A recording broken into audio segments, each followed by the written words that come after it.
Quel est le rôle de nos blessures et de la souffrance dans notre vie ? Bonjour à tous, je suis Tolo et je suis le créateur de ce podcast où on parle de thérapie, de spiritualité et dont le but principal est de vous accompagner dans la libération de tout ce qui est bloqué dans votre être énergétique. On va donc avoir ici une lecture qui va bien au-delà du développement personnel et de tout ce qui peut être démontré par la science ou même la physique quantique. La raison pour laquelle je fais cet épisode, ce podcast sur ce thème-là, c'est que j'ai récemment visionné une vidéo d'une petite fille qui s'appelle Elsa, une Espagnole de 8 ans, et qui est transgenre depuis 4 ans, et qui a fait un discours au Parlement espagnol, il me semble. Et en fait, ça m'a donné envie de parler du rôle des blessures dans notre vie, et rapidement aussi parler du rôle des parents dans les blessures de l'enfant, car je pense qu'en fait, entre les avancées scientifiques, les idéologies qui se répandent aujourd'hui, on en oublie la lecture, la vision spirituelle et énergétique de notre raison d'être. Donc déjà, nous sommes des êtres énergétiques et donc nous sommes incarnés pour vivre une expérience qui a un rôle au niveau d'une part de l'évolution personnelle, mais aussi de l'évolution collective. Car en fait, sur un autre plan, nous sommes tous connectés et en fait aussi, on va dire, nous provenons de la même source. Et donc là, pour soutenir mon propos, ce que je vais faire, c'est que je vais revenir à des cas simples. On va prendre un cas où l'enfant a des parents violents ou alcooliques ou voire il s'est fait abandonner par ses parents. Donc là, on parle d'un contexte qui est extrêmement difficile, qui est exceptionnel, mais peut-être un peu plus répandu qu'on ne le pense. Et l'enfant n'y peut rien, c'est hors de son contrôle, et ça va créer chez lui des blessures fortes, peut-être bien plus fortes qu'un enfant normal, et qui va avoir potentiellement des prédispositions à la violence, à la délinquance ou toute autre déviance. Et dans la lecture du quotidien, d'une personne du quotidien par rapport à cette situation, certains vont dire « Ah, pas de chance, il y a des personnes qui sont mal nées, il est mal né ». Et dans la lecture du dev perso, développement personnel et du coaching, on va dire « Ok, tu as des problèmes, mais comment tu peux faire de ce problème une ressource et comment tu peux reprendre ton pouvoir personnel dans ta vie ?» Alors que dans la lecture thérapeutique et spirituelle, énergétique, on va aller beaucoup plus loin que ça. Et en fait, pour moi, c'est pour ça, en fait. C'est parce qu'on va plus loin que ça que j'ai pas l'impression que spiritualité, thérapie, énergie, c'est forcément pour tout le monde, tout de suite, maintenant. Ça prend du temps, ça demande d'être ancré, car on peut partir dans des concepts qui sont un peu, entre guillemets, compliqués, et on peut littéralement dire tout et son contraire, et tout et son contraire peut être vrai en fonction du plan ou du point de vue qu'on peut avoir sur le sujet. Donc, en spiritualité, énergétique, thérapie, on va élargir la grille de lecture et on va justement ne plus réduire l'individu à son être, à son ego ou à sa personne en tant que chair, mais on va placer la personne en tant qu'être énergétique. Et donc, ça va impliquer plusieurs choses, notamment c'est qu'en tant qu'être énergétique, on existe sur plusieurs plans, des plans denses qui sont visibles et perceptibles par les 5 sens, comme des plans plus subtils qui sont perceptibles uniquement par des initiés. On va comprendre qu'on est venu ici pour évoluer à travers ce jeu d'incarnation où on a cette dualité, bien, mal, beau, moche, etc. Et en fait, on va vivre des expériences où on va juger, ressentir, penser, et il va falloir qu'on distingue notre réalité personnelle de la réalité. Et aussi, on va être dans cette évolution spirituelle personnelle, mais qui va servir une évolution spirituelle collective. Car en fait, comme je le disais tout à l'heure, on est tous connectés sur un certain plan. Et cette évolution va se faire par prise de conscience.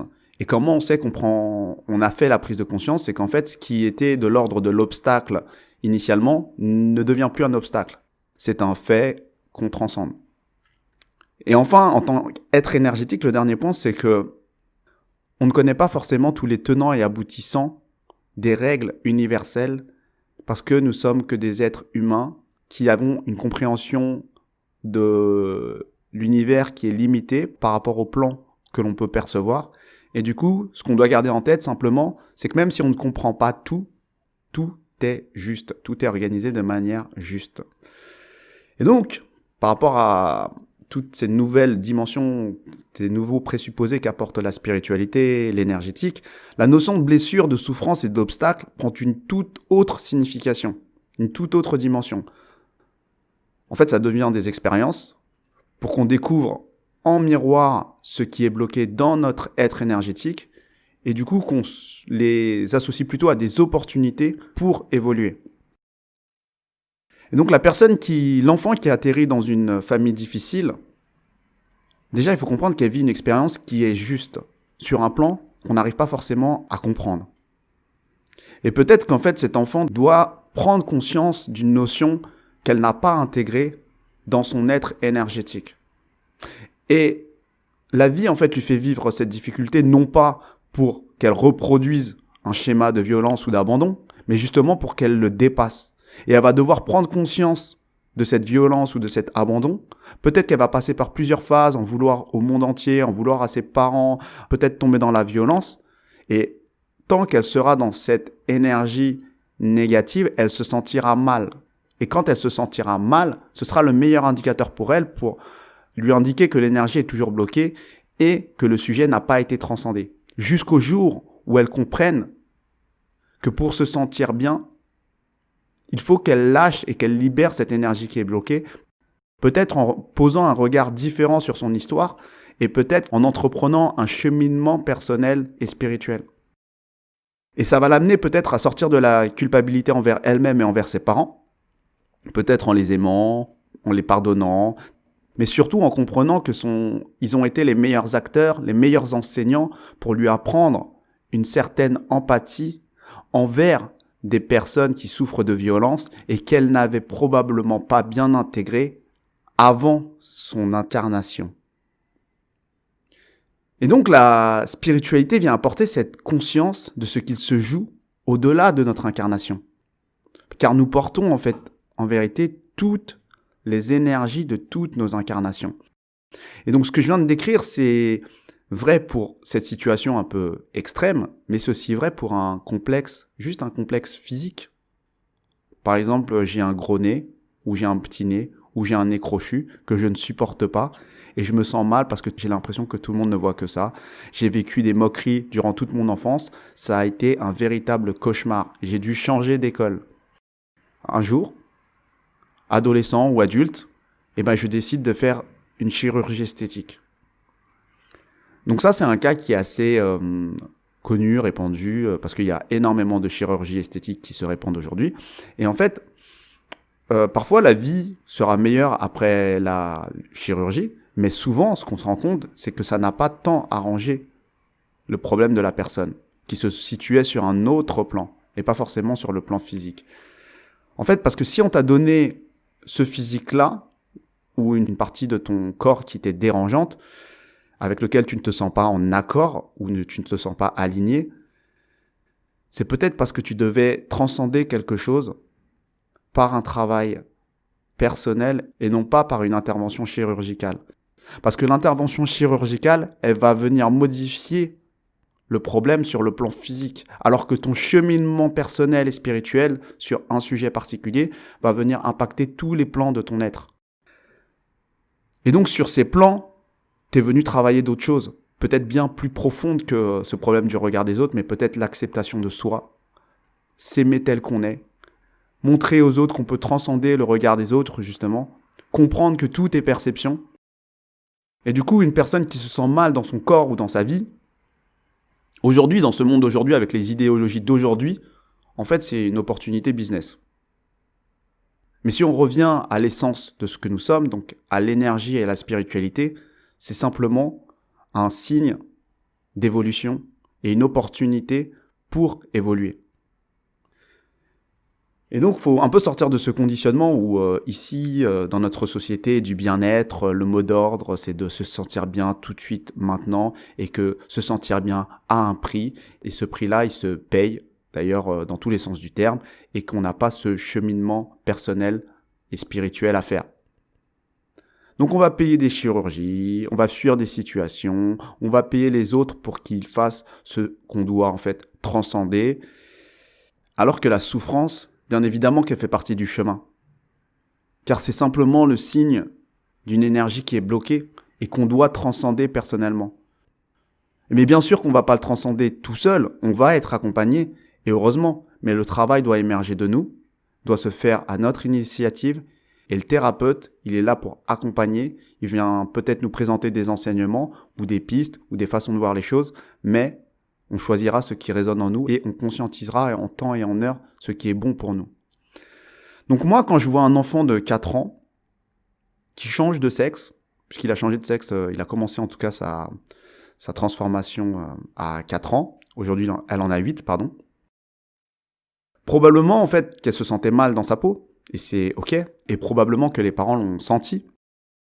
Mais en fait, je pense que c'est un mix de plusieurs choses qui se jouent là. Je pense qu'il y a un mix de la dérive de, entre guillemets, l'éducation positive, où on dit que l'enfant a toutes les ressources et arrive avec toute son identité, son bagage énergétique, etc. Oui, certainement, et c'est certain qu'il arrive avec son identité. Mais par contre, il arrive dans un corps physique qui n'est pas constitué, dans un corps émotionnel qui n'est pas constitué, dans un corps mental qui n'est pas encore constitué, et qui sont en cours de constitution et qui vont se faire pendant toute son enfance et son adolescence. Et donc ça viendrait à l'esprit de personne de laisser un enfant aujourd'hui manger des Kinder juste parce qu'il a envie d'en manger. Parce qu'on sait en fait, avec le recul qu'on a aujourd'hui, avec les fausses ou les vraies informations, qu'on sait que c'est pas bon pour le corps physique. Même si on se trompe à quelques détails près sur l'alimentation parce qu'on n'a pas forcément tout le recul, c'est OK, le rôle du parent, c'est d'éduquer par rapport à ce qu'il pense le mieux pour l'enfant. Lui, après, l'enfant, il va faire son choix quand son corps physique, son corps énergétique, son corps émotionnel et son corps mental sera plus constitué. Et donc c'est pareil, on ne va pas laisser de la même manière un enfant qui décide de se faire un tatouage à 4 ans se faire un tatouage à 4 ans parce qu'il ne mesure pas toutes les conséquences. Donc, il y a plusieurs choses, c'est qu'aujourd'hui, on est dans une époque où changer de genre ou faire de la chirurgie esthétique juste parce qu'on se sent mal dans sa peau, c'est devenu un peu banal. Et en fait, on nous ordonne d'être tolérants par rapport à ça, de peur d'être traité de transphobe ou autre. Mais en fait, moi, je m'en fous d'être traité de transphobe. Moi, je parle d'une lecture énergétique qui a dépassé toutes ces évolutions scientifiques ou ces opportunités de marché. On parle d'une lecture énergétique qui a toujours existé. Et donc, du coup, ce mal-être, d'un point de vue énergétique, en fait, il devrait être vu comme un défi de vie, à transcender, non pas en passant justement par la technologie, qui est en fait au service du marché, mais en passant par un cheminement personnel qui sera peut-être long et dur, mais qui aboutira à une évolution qui sera la meilleure des récompenses pour l'âme. Et la question, c'est qu'est-ce qui se cachait en fait derrière ce mal-être de cet enfant, et que devait-il apprendre initialement ? Parce qu'à 4 ans, en fait, il vient juste perturber toute la physiologie de son corps et créer une dissonance entre son corps physique et tous les autres corps subtils. Donc pour conclure, déjà, quand tu atterris dans une famille violente ou autre, tu ne t'es pas trompé de parents. Ton âme s'est pas trompée de parents, même si dans ton conscient, tu ne le voulais pas. C'était la famille parfaite. Quand tu a un nez ou une autre partie du corps que tu n'aimes pas, ton âme ne s'est pas trompée de corps. Pareil, quand tu nais homme ou femme et que tu penses ne pas l'être, ton âme ne s'est pas trompée de polarité ou d'identité. Donc ça, c'est vraiment quelque chose que je voulais mettre au clair par rapport à cette notion de souffrance. Et encore une fois, par rapport à cette fille ou ce garçon, je ne sais plus comment dire, en tout cas Elsa. Sur un autre plan, tout est juste pour elle. Elle vivra cette transformation et subira les conséquences positives comme négatives. Et ce sera de toute façon le choix de son âme qui a choisi aussi ses parents pour qu'elle vive ça.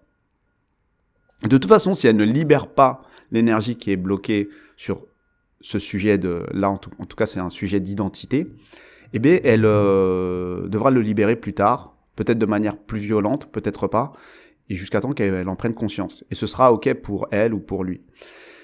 Donc du coup, moi je fais pas cet audio pour elle parce qu'elle ne m'écoute pas, mais je fais cet audio pour toutes ces personnes qui ont ce rapport à la souffrance et qui vont fuir ces souffrances et ces douleurs. Bon, parfois c'est pas le moment pour vous d'affronter ça parce que c'est des chemins difficiles, mais parfois quand on est ancré et que c'est OK pour nous, eh bien c'est un espace de libération incroyable et d'évolution incroyable. Et on doit en fait transcender ces souffrances pour évoluer. C'est ça le prix de l'évolution. Donc si tu veux travailler sur la signification de tes blessures et des souffrances et leur donner du sens, n'hésite pas à me contacter sur les réseaux sociaux, je laisserai un lien dans la description. Moi je suis moi-même formé à plusieurs pratiques et je travaille avec plusieurs thérapeutes pour qu'on vous accompagne sur cette libération énergétique de manière le plus juste pour nous. N'hésite pas à nous suivre ou à me contacter en direct. On propose des coachings, des ateliers pour travailler sur ce sujet. Si tu as des questions, n'hésite pas à les poser en commentaire. Si tu as des choses à ajouter, n'hésite pas à le mettre en commentaire. Sur ce, je te souhaite une bonne journée et à bientôt.